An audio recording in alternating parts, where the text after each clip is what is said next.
The Nissan Leaf remains one of the most popular electric cars on sale, a go-to option for anyone after a dependable family electric car. The second generation model was launched in 2017 and it's been just as popular as the first. You can have two different batteries, a 39 kilowatt hour or a 59 kilowatt hour, which brings an official WLTP range of between about 168 miles and about 240 miles. This is the smaller battery car that we've got here. It's a 2020 top spec Tecna. It's been loaned to us by EV Experts, really great for a really great range of used EVs, and you can find all of those on cargurus.co.uk. We're going to talk about when you want to buy one of these used, what you need to look out for, and why they are such a popular used electric car. Right now, with the 2022 used car market more buoyant than ever, prices start from around about £16,000 for the Mk2 Leaf and stretch right up to £30,000 or more for the big battery Leaf E+. The good news is that the Leaf is proven to be really reliable. Owners have few complaints, with the powertrain itself really solid, and if there are any issues, it's likely to be with the trim or with ancillary electrics. Now, I want to talk to you about battery longevity and range, because those are things that a lot of people really worry about with a used EV. Understandably, because it is common knowledge that batteries do lose performance over time.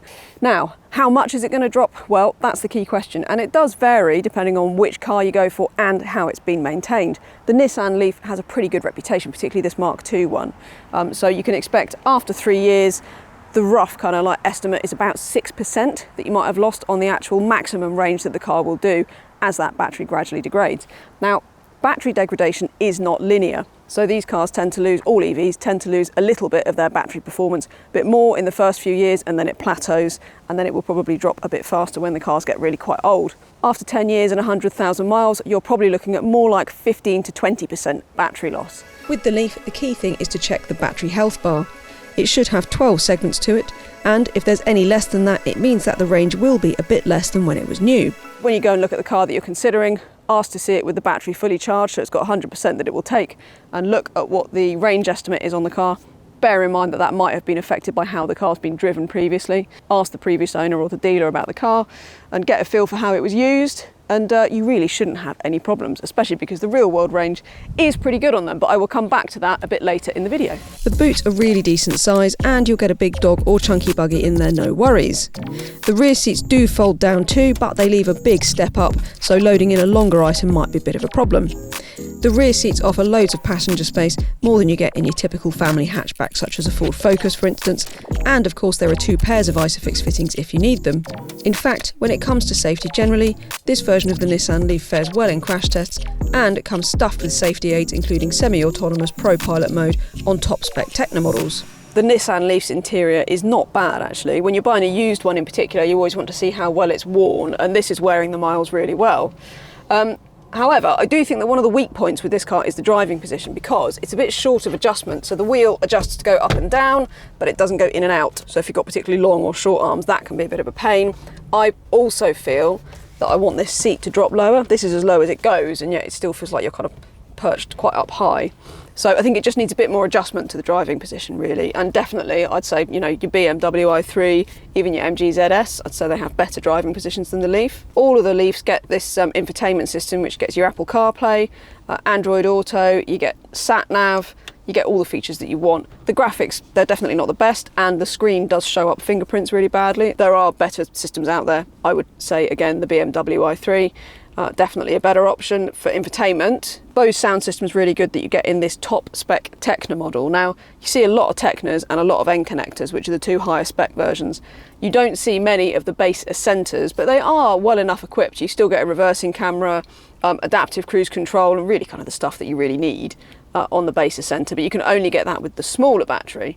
I think the N connector is the sweet spot because it gets upgraded upholstery to this part leatherette that we've got here. You also get your heated seats and you get bigger 17-inch alloys. Tecna is really popular because you get the Pro Pilot semi-autonomous drive mode, not to mention LED headlights and quite a bit more. I do think one of the best things is that it's very durable. It wears the miles really well. I'm also going to mention the beeping because this car is extremely paranoid. So as soon as you open the door, it beeps. And even if you turn it off, it carries on beeping, and it's really annoying. So I do find that quite frustrating. But I'm sort of looking for things to pick at now, aren't I? Other than that, Everything in here does exactly what you want it to do, and I really do think it's actually quite a comfortable place despite having perhaps not the most adjustable driving position.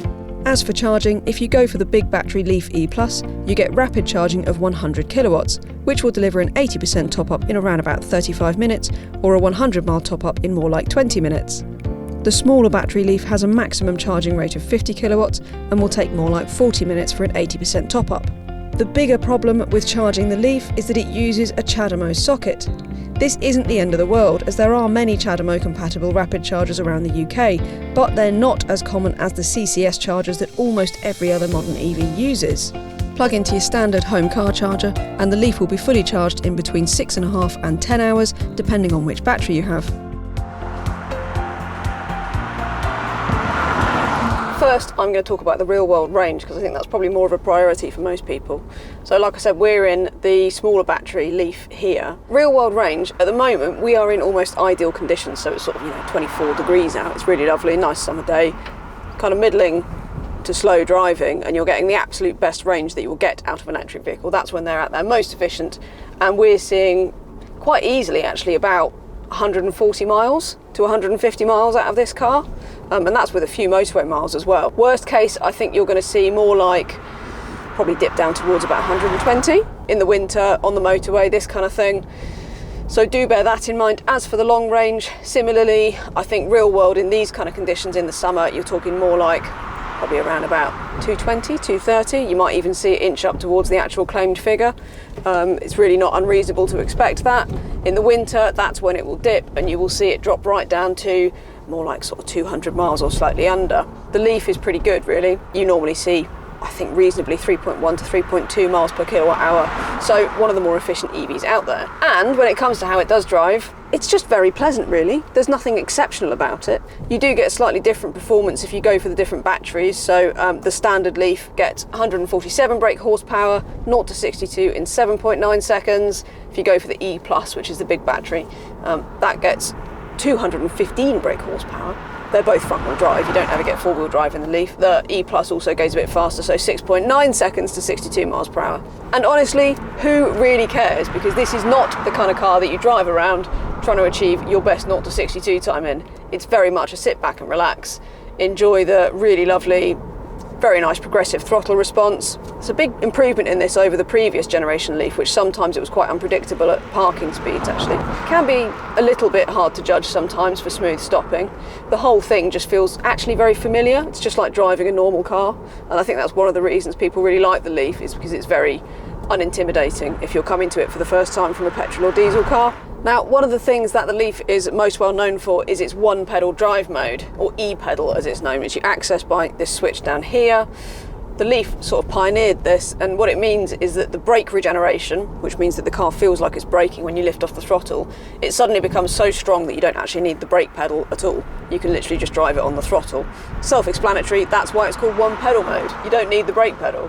Now, I don't mind one pedal mode. I don't feel it's really strictly necessary. It does take a bit of familiarity, but the other thing is you don't have to use it if you don't want to. You can have it turned off down here, and when you do, the brake regen in the Nissan Leaf is really mild. You can access a sort of mid-level brake regen with the little mouse gear selector here and putting it into B.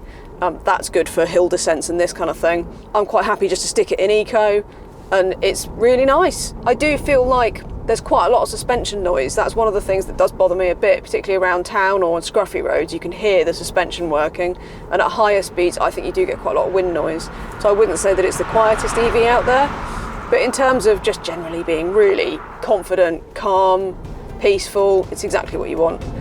Nothing exciting, it's just extremely fit for purpose. Overall then, the Nissan Leaf is a really great EV, whether you're buying new or used. The driving position and that CHAdeMO charging socket are its biggest flaws, but otherwise it's pleasant to drive, it's full of tech, and it is safe and reliable, not to mention one of the most widely available and therefore one of the most recommendable used electric cars out there. Don't forget to like the video, subscribe to the Car Gurus UK YouTube channel, and head to cargurus.co.uk for a whole host of fantastic used cars.